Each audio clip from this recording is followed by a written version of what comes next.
بسم اللہ الرحمن الرحیم۔ فرحاد علی تیمور، دیوتا، ایک بہت ہی اچھا داستان، ایک ایسے نوجوان کی کہانی جس کی صلاحیتوں نے دنیا بھر کے طاقتور ملکوں اور انسانوں کو دھول چٹا دی۔ اپنے ملک کی بقا کے لیے پوری دنیا سے لڑ گیا، جہاں گیا اپنے نام کا سکہ جمایا۔ جسے بچپن میں نہ ماں کا پیار ملا نہ باپ کا، جو ماں کی گود کو ترستا رہا، جسے نفرت ہی نفرت ملی۔ تو جناب اس کی طرف چلنے سے پہلے آپ پلیز چینل کو سبسکرائب کریں، لائک اور شیئر کریں تاکہ ہر آنے والی قسط آپ کو فوری مل سکے۔ دیوتا فرحاد علی تیمور، قسط نمبر 156 اس وقت میں اس کے ذہن میں جھانکنے کی بجائے سونیا کے لڑنے کے انداز کو دیکھ رہا تھا۔ واقعی وہ ایک تربیت یافتہ فائٹر تھی، مگر یہ مار داڑ والا سین دیکھتے وقت مجھ سے یہ حماقت ہوئی کہ میں اس انگریز کی طرف سے غافل ہو گیا۔ وہ فرش پر اوندے منہ گرنے کے بعد ریوالور نکال کر اس میں سلائنسر لگا رہا تھا۔ مجھے ریوالور اس وقت نظر آیا جب وہ ایک جھٹکے سے اٹھ کر بیٹھ گیا۔ اس سے پہلے کہ میں اس کے ذہن کو کنٹرول کرتا، اس نے سونیا پر فائر جھونک دیا۔ سونیا اچھل کر ایک طرف ہو گئی، اس کے پیچھے کھڑی ہوئی ہوائی دوشیزہ گولی کی زد میں آ گئی۔ اس وقت تک میں نے اس انگریز کو ذہنی جھٹکے پہنچانے شروع کر دیے تھے۔ سونیا نے آگے بڑھ کر اس کی گردن آہنی پنجے میں دبوچ لی۔ اس کی گردن سے خون کی دھار بہہ نکلی، آہنی ناخن اس کی گردن میں پیوست ہو گئے تھے۔ اس کمرے میں بہت ہی لرزہ خیز خونی ڈرامہ دیکھنے میں آیا تھا۔ تھوڑی دیر ہی میں وہاں 3 لاشیں پڑی تھیں۔ ہوائی دوشیزہ اپنے لہو میں ڈوب کر ٹھنڈی پڑ گئی تھی۔ دوسری لاش اس انگریز کی تھی، اس کے دیدے آنکھوں کے حلقوں سے باہر نکل آئے تھے۔ تیسرا ماسٹر یوشے تھا، جو اپنی جوانی واپس لانے دوسری دنیا کی طرف چلا گیا تھا۔ وہ مقامی باشندہ فرش پر بیٹھا تھر تھر کانپ رہا تھا۔ اسے بھی موت نظر آ رہی تھی۔ میں نے اس سے پوچھا، تم دوست بن کر رہنا چاہتے ہو یا دشمن بن کر ابھی مرنا پسند کرو گے؟ میں ابھی مرنا نہیں چاہتا، وہ گگیانے لگا۔ میں ہمیشہ مدام سونیا کی عزت کرتا ہوں، اس لیے مدام کے مقابلے پر نہیں آیا۔ یہ میری ہم وطن ہے، میں آپ لوگوں سے کبھی دشمنی نہیں کروں گا۔ تمہارا نام کیا ہے؟ مجھے جماکو کہتے ہیں۔ میں پوری سچائی سے دوستی کرنا چاہتا ہوں، اس لیے میں آپ کو خطرے سے آگاہ کرنا ضروری سمجھتا ہوں۔ ماسٹروں کی جماعت میں ماسٹر یوشے کی شخصیت سب سے اہم تھی۔ اب دوسرے ماسٹر آپ کو اس جزیرے سے زندہ بچ کر جانے کا موقع نہیں دیں گے۔ تمہارے ماسٹروں کی نظروں میں میری بھی اہمیت بہت زیادہ ہے۔ اگر انہیں اس بات کا یقین دلایا دیا جائے کہ ماسٹر یوشے میرے ہاتھوں نہیں مارا گیا تو وہ مجھے دشمن کی نظروں سے نہیں دیکھیں گے۔ اس کی موت کا الزام اس انگریز پر آنا چاہیے جس کی لاش تمہارے سامنے پڑی ہے۔ اس انگریز کا کیا نام ہے؟ جان ڈینکن، یہ ڈنکی کے نام سے پکارا جاتا ہے۔ میں نے عقارے سے ڈنکی کی لاش کو دیکھتے ہوئے کہا، ڈنکی معنی گدھا، لیکن گدھے بھی اس سے اچھی موت مرتے ہیں۔ تم دوسرے ماسٹروں کو یہ رپورٹ دو گے کہ ڈنکی تمہارے سامنے اکثر ماسٹر یوشے کی شکایتیں کرتا تھا، بلکہ اسے گالیاں دیتا تھا۔ جماکو نے حیرانی سے پوچھا، آپ کیسے جانتے ہیں؟ یہ تو واقعی ماسٹر یوشے کا دشمن تھا۔ اس کی ایک بہت خوبصورت بہن تھی۔ ایک بار ماسٹر نے اس کی عزت کو کھلونا بنایا تھا۔ ڈنکی نے طیش میں آ کر اس پر حملہ کیا تھا، مگر ماسٹر نے ٹیلی پیتھی کے ذریعے اسے کچھ دنوں کے لیے پاگل بنا دیا تھا۔ یہ بات سابی ماسٹر جانتے تھے۔ پھر ڈنکی نے معافی مانگی تو ماسٹر یوشے نے اس کے ذہن کو آزاد کر دیا تھا۔ تب سے وہ ایک وفادار متحد کی طرح کام کر رہا تھا، مگر مجھے اپنا رازدار سمجھ کر اکثر کہتا تھا، کبھی موقع ملے گا وہ اس شیطان سے ضرور انتقام لے گا۔ میں نے مطمئن ہو کر کہا، بس ٹھیک ہے، تم ماسٹروں کے سامنے یہی بیان دینا۔ اپنے اس بیان میں یہ اضافہ کر دینا کہ جب اس نے ماسٹر یوشے کے لیے خوبصورت ہوائی دوشیزہ کا انتظام کیا تو اس کے لیے وہ ٹانک کی شیشی بھی لے آیا جو فرش پر پڑی ہوئی تھی۔ جب ماسٹر یوشے ٹانک کی یہ شیشی کھول رہا تھا تو اس وقت ہم سب اس کمرے میں موجود تھے۔ اس شیشی سے چند گھونٹ پیتے ہی وہ پاگل سا ہو گیا تھا۔ ڈنکی نے اسے فرش پر گرا کر شیشی کی باقی دعا بھی اس کے حلق میں انڈیل دی۔ فرحاد ماسٹر کو نہ بچا سکا کیونکہ وہ تمہارے اور ڈنکی کے ہاتھوں سے مار کھا کر بے بسی سے ایک طرف پڑا ہوا تھا۔ تم نے اسے روکنے کی کوشش کی تو اس نے تمہیں مار کر ایک طرف لٹا دیا۔ اسی وقت سونیا کمرے میں آ گئی۔ اس نے ڈنکی کو اپنے قابو میں کرنا چاہا۔ اس لڑائی جھگڑے میں یہ ہوائی دوشیزہ ڈنکی کے ریوالور کا نشانہ بن گئی اور ڈنکی سونیا کے ہاتھوں ہلاک ہو گیا۔ میں اسے اچھی طرح سمجھاتا رہا کہ ماسٹروں کے سامنے کس طرح بیان دینا ہوگا۔ سونیا بھی میری باتیں غور سے سن رہی تھی۔ جو بات اس کی سمجھ میں نہیں آتی تھی جماکو اسے اپنی زبان میں سمجھا دیتا تھا۔ ساری باتیں طے ہو جانے کے بعد میں نے سونیا سے کہا، اب تم اپنے ماسٹروں سے رابطہ قائم کرو اور انہیں موجودہ صورتحال سے آگاہ کرو۔ سونیا نے جواب دیا، تینوں ماسٹر جزیرہ کووائی میں ہیں۔ وہ جزیرہ ان کی ذاتی ملکیت ہے۔ جب تک ماسٹر یوشے زندہ تھا ٹیلی پیتھی کے ذریعے ان سے رابطہ قائم کر لیتا تھا۔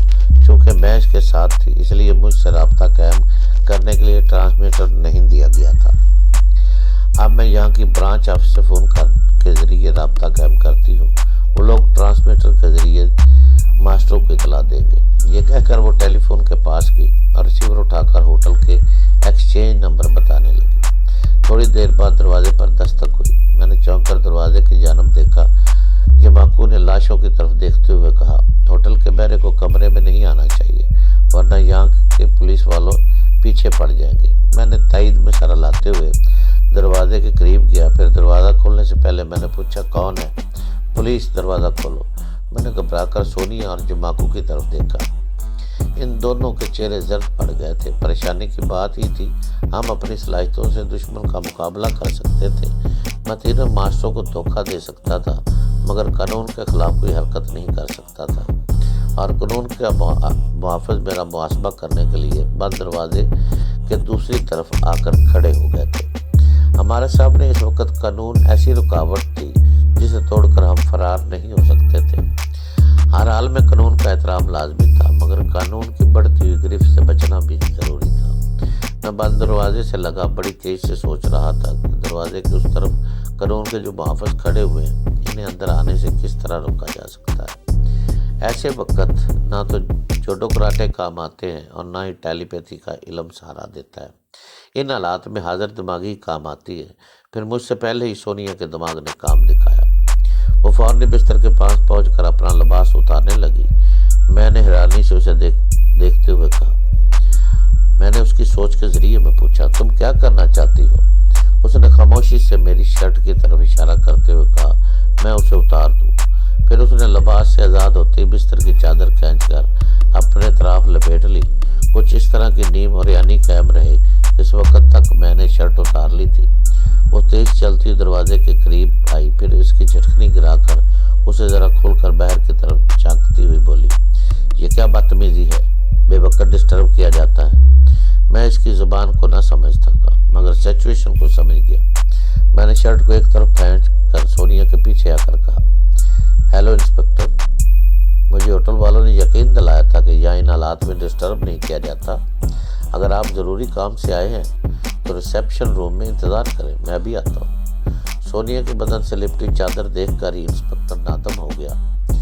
پہلے میں یہ بھول گیا تھا کہ میں اپنے مشرقی ملک میں نہیں ہوں بلکہ مشرق بعید میں ہوں جہاں شراب اور قانون کی زد میں نہیں آتی۔ انسپکٹر نے معذرت چاہتے ہوئے کہا، سوری، میں آپ لوگوں کو پاسپورٹ چیک کرنے آیا ہوں۔ کوئی بات نہیں، آپ 1 گھنٹے بعد اپنے پاسپورٹ لے کر میرے دفتر آئے۔ وہ دفتر کا پتہ بتا کر چلا گیا۔ ہم نے فوراً دروازہ بند کر کے اطمینان کی سانس لی۔ پھر جماکو اور سونیا تینوں لاشوں کو چھپانے لگے۔ ہوائی دوشیزہ کی لاش پلنگ کے نیچے ڈال دی گئی۔ ماسٹر یوشے کی لاش کو ٹوائلٹ میں چھپا دیا گیا اور ڈونکی کو بڑی سی الماری میں کھڑا کر کے اس کے پٹ بند کر دیے گئے تھے۔ پھر جماکو ایک کپڑا بھگو لایا اور کلین پر سے خون کے دھبے صاف کرنے لگا۔ تھوڑی دیر میں کمرہ بالکل صاف ہو گیا۔ اب ہوٹل کے بہرے بھی وہاں آ کر یہ معلوم نہیں کر سکتے تھے کہ ہم 3 زندہ انسانوں کے علاوہ وہاں 3 مردے بھی موجود ہیں۔ تقریباً 15 منٹ کے بعد ماسٹروں کا ایک خاص متحد ہمارے کمرے میں آیا۔ سونیا نے اس سے میرا تعارف کرایا۔ فراد ان سے ملو، یہ مسٹر میکی ہے۔ اس جزیرے میں ہمارے گروہ کے تقریباً 30 آدمی ان کے متحد کام کرتے ہیں۔ بظاہر ان کے پاس اقتدار کی کرسی نہیں ہے لیکن حقیقتاً پورے جزیرے پر ان کی حکومت ہے۔ یہاں کا بڑے سے بڑا بدماش ان کے سامنے سر نہیں اٹھا سکتا اور قانون کو تو یہ جیب میں رکھ کر گھومتے ہیں۔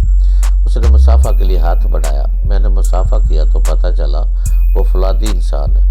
اس نے جان بوجھ کر میرے ہاتھ کو پوری قوت سے دبایا پہلی ملاقات میں اس کا لوہا مان لوں؟ سونیا نے کہا، مسٹر میکی، یہ مسٹر فرہاد ہیں، یہ ہمارے ساتھ۔ میکی نے ہاتھ اٹھا کر کہا، مسٹر فرہاد تعریف کے محتاج نہیں ہیں۔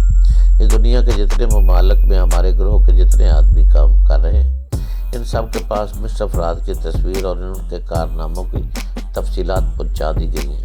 مجھے ان سے ملنے کی خواہش تھی، مگر ابھی مل کر میں خوشی کا اظہار نہیں کر سکتا، کیونکہ ماسٹر یوسف کی موت ہم سب کے لیے ایک ناقابل برداشت سانحہ ہے۔ مجھے بتاؤ کہ ماسٹر کی لاش کہاں ہے؟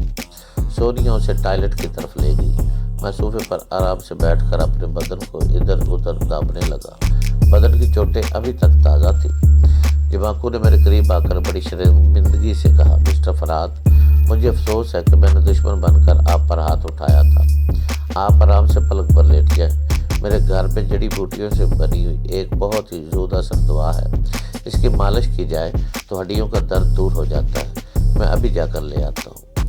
میں نے اسے جانے کی اجازت دے دی۔ اس کے جانے کے بعد میکی ٹوائلٹ سے باہر آیا۔ وہ سونیا سے مقامی زبان میں بات کر رہا تھا، ماسٹر کی موت کے سلسلے میں سوالات کر رہا تھا۔ وہ جو کچھ بتا رہی تھی اس کی تصدیق کے لیے میکی مجھ سے انگریزی میں سوالات کر رہا تھا۔ ہم نے آپس میں جو طے کیا تھا اس کے مطابق میں نے جوابات دیے۔ میکی نے اطمینان کا اظہار کرتے ہوئے اس ہوائی دوشیزہ اور ڈینکی کی لاش کو دیکھا، پھر جیبی ٹرانسمیٹر نکال کر ماسٹروں سے رابطہ قائم کر